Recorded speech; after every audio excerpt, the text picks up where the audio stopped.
Most people think wealth comes from making the right investment. And this week reminded me why that is not necessarily true. In fact, I think it's completely wrong. So, wealth comes from having the right people and the right system. Emphasis on the right people, though. And without both, the money really doesn't matter. This week, I had two conversations that completely changed how I think about money. And I've been doing this for a long time now, well over a decade. One of the conversations was about a multi-million dollar syndication deal. The other was a 15-minute call with a client that I've had for a couple of years now. And if you stay with me for the next 15 to 20 minutes, you will walk away with two principles you can apply immediately. Hello, and welcome to another episode of Before the Returns. Today, I want to talk about the importance of a network, and I want to talk about working with the right people at the right times. So, if this episode helps you, if it brings value into your world, please consider liking, subscribing, and sharing. It really helps grow the channel. All right, so let's get right into it. Let's talk about conversation number one. So, the first thing that I did this week, this all started with a conversation with a client that I've had for a couple of years now. Somebody reached out and started asking me some questions about a syndication deal that they are going to be doing here soon.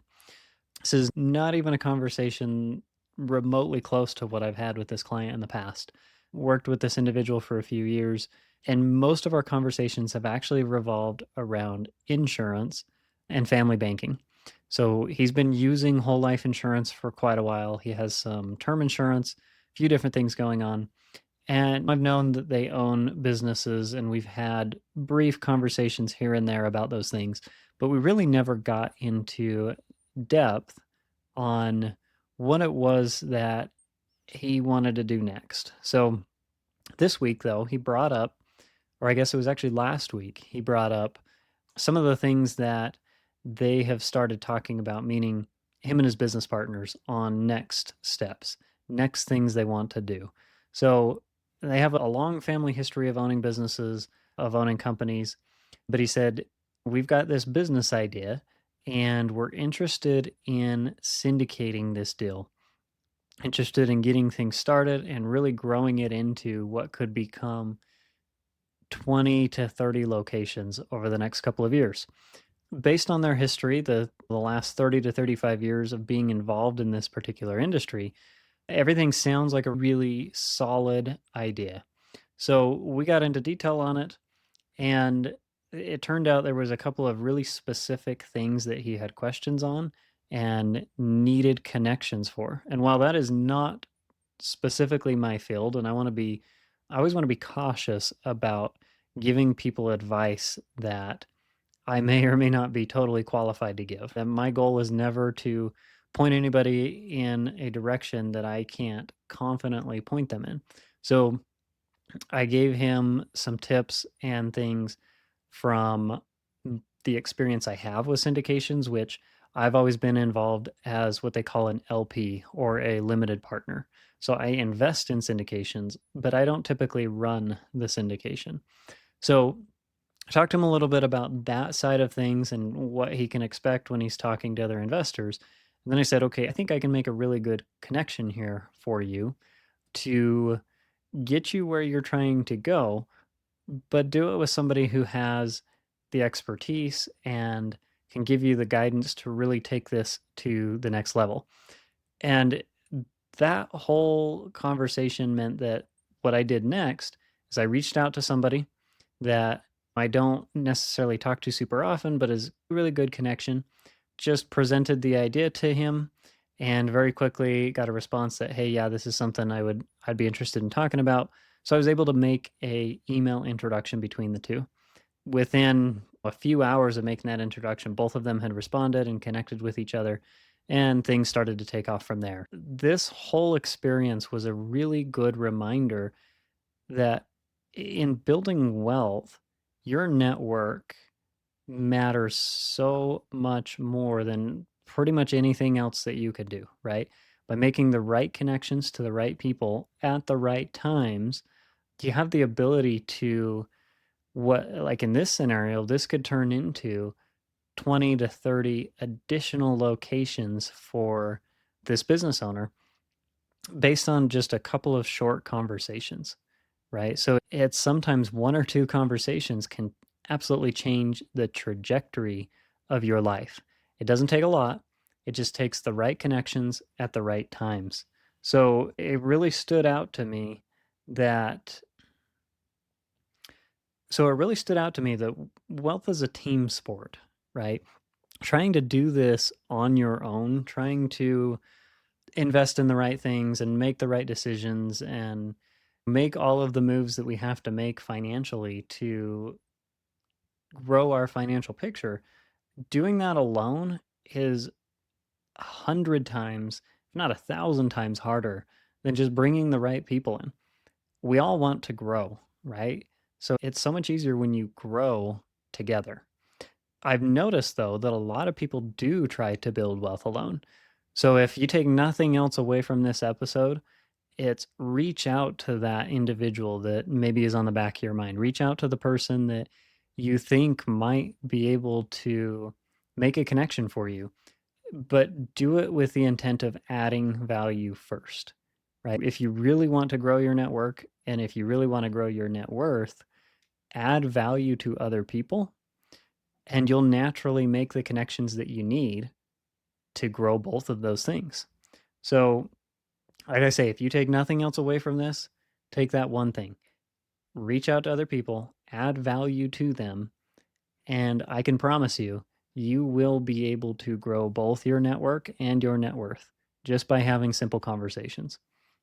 Another conversation that I had this week that really tied into this, and it was just a unique week, right? It doesn't always happen that I sit back and be as introspective on conversations as I have this week, and it's probably something that I need to do more of. Because as you go throughout your week, sometimes you just get so busy and so inundated with the day-to-day tasks that you don't pay enough attention to the things that are happening. But now that I sit back and really think about it, and in all transparency, I think this podcast helps me. So being able to talk to you guys helps me to be a little more introspective because I really have to think about the things that I say to you and I want to make sure I add value to your world. So I get that opportunity to sit back and think about the things that I'm doing and the people that I'm talking with.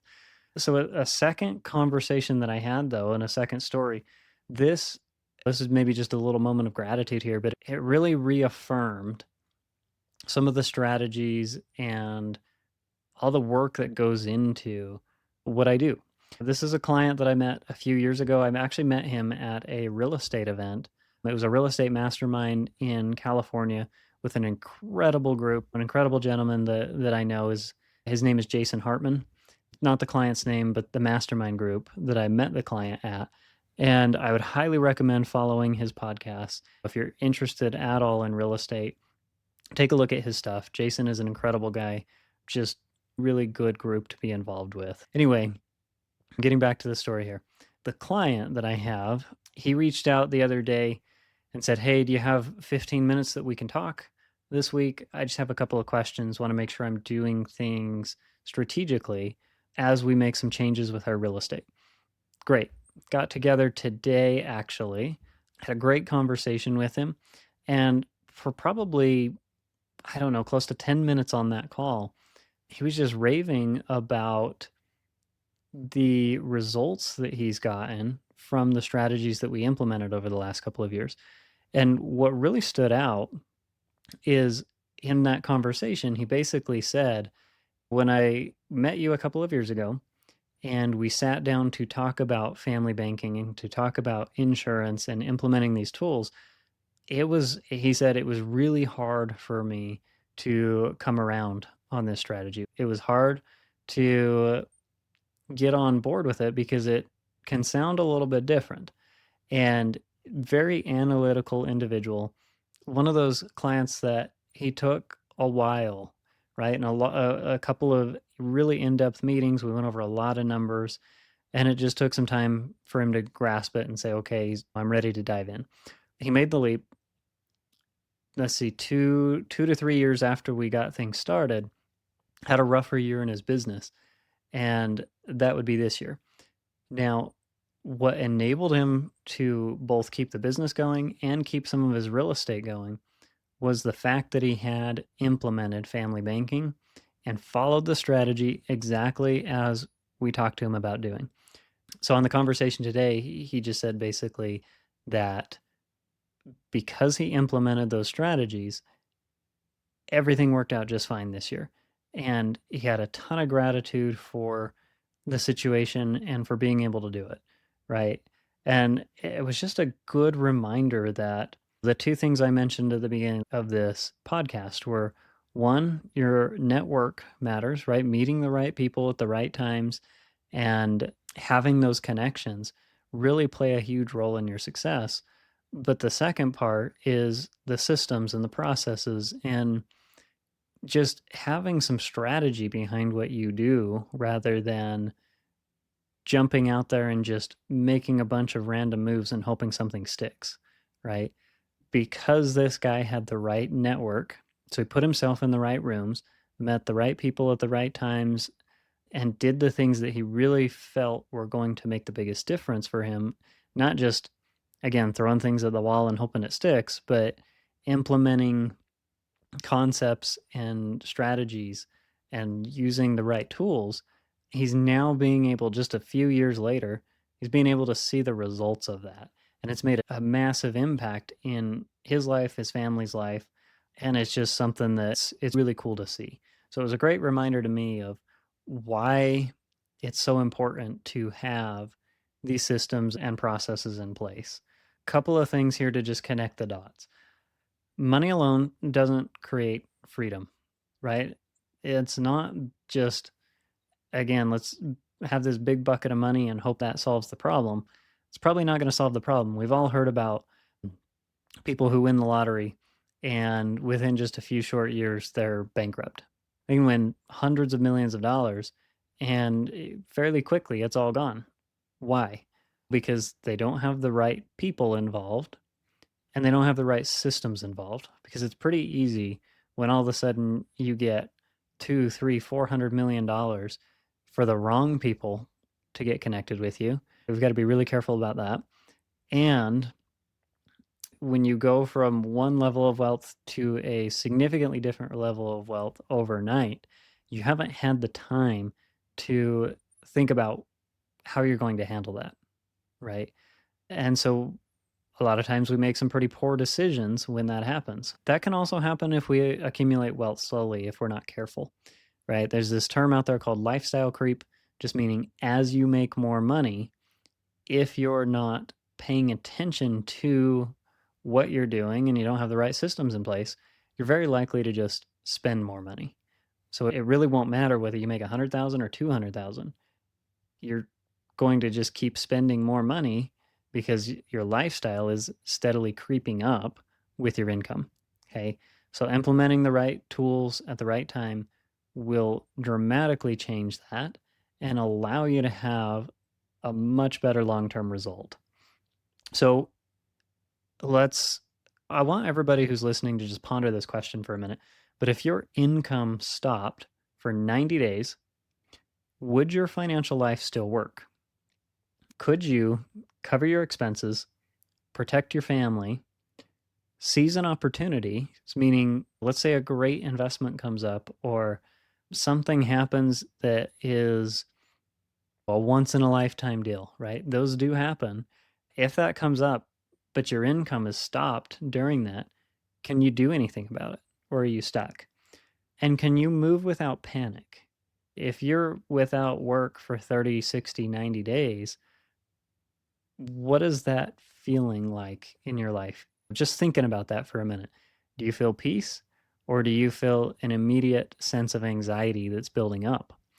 If the answer is no, you don't feel peace, or yes, I have extreme anxiety that comes, you probably don't have a system. You are you might even be just working on a bigger barn. If you wanna know what that means, go back and listen to last week's episode. We talked about a parable where you're essentially building a bigger barn or building a bigger lifestyle. So the goal isn't just to have bigger barns, it's to have a living, breathing system that enables you to have peace in those times when income doesn't function the way that it should, because that typically will happen to all of us at some point in time, right? I'm a big believer in Murphy's Law. What can go wrong will go wrong. So we need to be prepared for that. We need to understand that things just happen. That's part of life.